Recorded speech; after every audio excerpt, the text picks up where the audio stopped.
So, you're going to hear a lot of people talking about how awesome it is living in Austin, and I'm one of them, but it is not all Skittles and rainbows here. So, today I'm getting real about what I hate about living in Austin, and I'm not going to say things like, there's too many trees here, or I can't decide which brewery to go to. I'm talking about my actual gripes. Don't get me wrong, this is my town, and I love living here, but Austin has its warts, and we can't just not talk about it. Hi, I'm Tiffany Moore. I'm a local realtor right here in Austin, Texas. I help people from all over the world buy homes and sell homes and move out here. If that's something you're thinking about doing, my contact info is below. Reach out to me and let's talk. Okay, con number one is growth. And I might take a lot of heat for saying this, but it has to be said. The growth in Austin is kind of a bummer. I mean, the look, the aesthetics, the prices, and the community. So downtown Austin used to be known for kind of like this boho vibe. Patton Oswalt used to joke that artists would try and pay for a sandwich with a song. And Austin became a mecca for artists because it was more affordable to live here, and there was a ton of art. And there is still a ton of art, but it's no longer affordable. And it's not really boho. It's crisp and it's clean and it's high end and it's expensive. And there's nothing wrong with that, but it's definitely changing the scenery and the community. My husband and I like to chill on the east side, which is more of like a local indie kid kind of vibe, kind of grungier bars, hole-in-the-wall restaurants. And now you go down East 6th Street and East 5th Street and it's brand new apartments, literally 360 degrees. We were sitting in a big patio for one of the last remaining bars that we love down there, and towering over us in every direction were just apartments under construction and huge cranes just like towering over you. Lingerer. So another thing I hate is housing costs and the housing crisis. And these two kind of tie into the first point that we talked about, that the landscape is changing and the community is changing. Austin is growing, which is awesome, but housing prices are getting to be insane. And this is great if you already own a house, other than the property taxes, which don't worry, we're going to get into, but it makes it really hard to buy a home in the city if you didn't just sell your 2-bedroom bungalow in San Jose for $1.2 million. As of today, it's hard to find a good home in the city under $700,000. And that 700 is going to get you like 900 square feet, maybe 1,200 square feet, not really big enough for a family or even a couple, unless you're both like very skinny and have zero possessions and no interest. You kind of just sleep and shower at that house.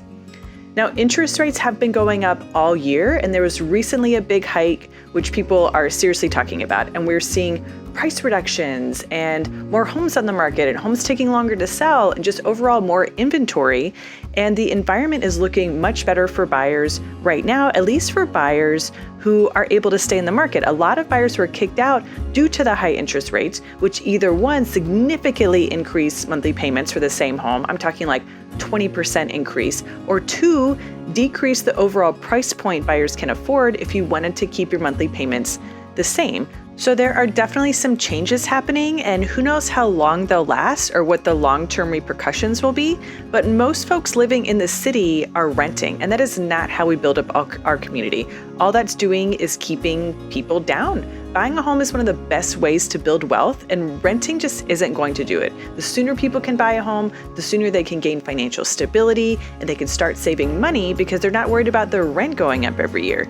And that might be what helps people take the leap and go full time with their side hustle, or take a minute to discover what they really want to do with their life. Knowing that your housing payments are going to be fairly stable over the next 5, 7 to 10 years, however long you decide to stay in the house, it really opens up possibilities and lets you explore your options that you wouldn't have if you didn't have that certainty and you didn't have that financial stability.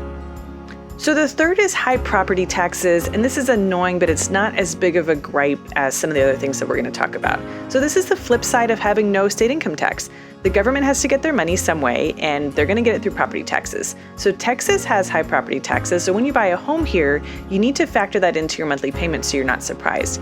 In the city, a low tax rate is going to be about 1.4%. In the suburbs, the rate's going to be closer to 2% and higher in new construction communities. So there is a homestead exemption, which really helps a lot. It reduces your taxes and for your primary residence, and it caps your taxes at a 10% increase every year. But you have to have lived in the house for 1 year before that 10% cap kicks in. So the first year you live in the house, your taxes are going to jump up pretty significantly. I had a client whose taxes increased so high that her monthly payment went up by $300 a month. So, and this is a gripe, the property taxes is an issue, but honestly, it's not that big of a deal to me. I like my community parks. I like my libraries. I like it when potholes in the road get fixed, and I like the idea of expanding our public transportation system. What I really support is making our community better as a whole, especially when it comes to education. So I'm happy to pay my property taxes if it's going to make the people around me smarter. Here's why. My husband and I went to a grocery store a couple weeks ago. We got a bunch of stuff and then we needed to get ice for a party. And we told the cashier we need 30 pounds of ice. She was just like stunned and flummoxed. She was just stumped. She told us that they don't sell 30-pound bags of ice. They only sell 7-pound bags. And then she asked me how many bags I want. And I did some really quick math out loud and told her, I guess I'm gonna need about 4 bags of ice. And I'm really glad I was there to help because my husband was about to turn into the Hulk and start smashing everything in the store, like chicharrones flying everywhere, eggs splattered against the wall. So yes, I support public education. I support a community so that those little everyday transactions that we see all the time can go a little bit smoother for everyone involved. So number 4 is the heat. I said it gets really hot here and it really gets miserable after a while. I grew up in Florida. I spent 4 years in El Paso. I'm used to the heat. I'm used to the humidity. I don't know if it's because I'm getting older, but the heat is seriously getting to me this year. So as of June 10th, we had already experienced more 100+ degree days than we did in all of 2021. And last year we had a relatively mild summer, and I guess we're just making up for it this year. I'm recording this video today on June 23rd, and seriously, just about every day since June 5th, it's been 99 degrees or higher. And I just cannot. I'm feeling just beat down. It's not getting any better. It's not going to improve until mid to late September, and probably by Halloween we'll be out of the 90s.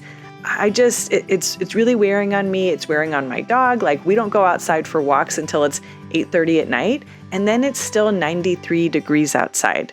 So there's not a whole lot that you can do outside. You just kind of get used to it, and you go to your outdoor patios that are in the shade, and you have the fans blowing with you everywhere.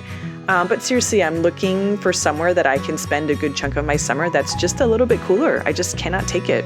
So the 5th is allergies. Newcomers to Austin can find themselves with swollen eyes, itchy faces, a runny nose that goes on for months, and ask what the heck is happening? And those aren't the only symptoms. You really feel like you're sick.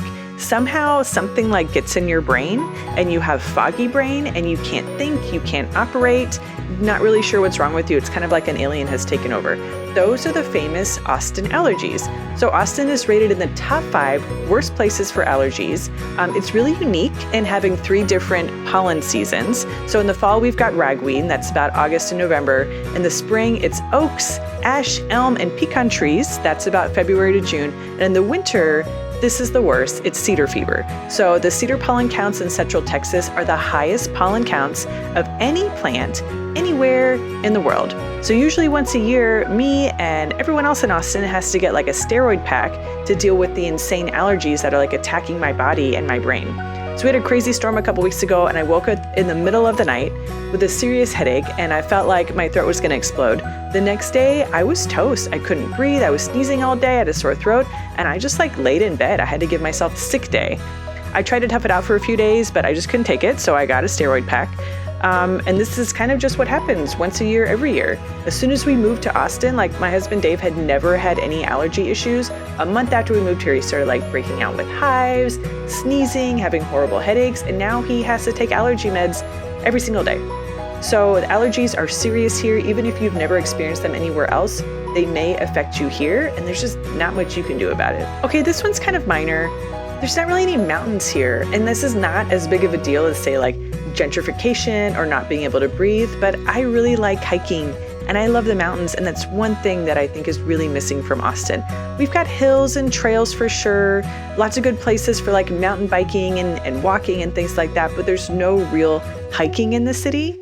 Not like when we lived in El Paso. I could drive 15-20 minutes in pretty much any direction and get to real mountains. The Franklin Mountains are in El Paso. They're kind of the tail end of the Rockies.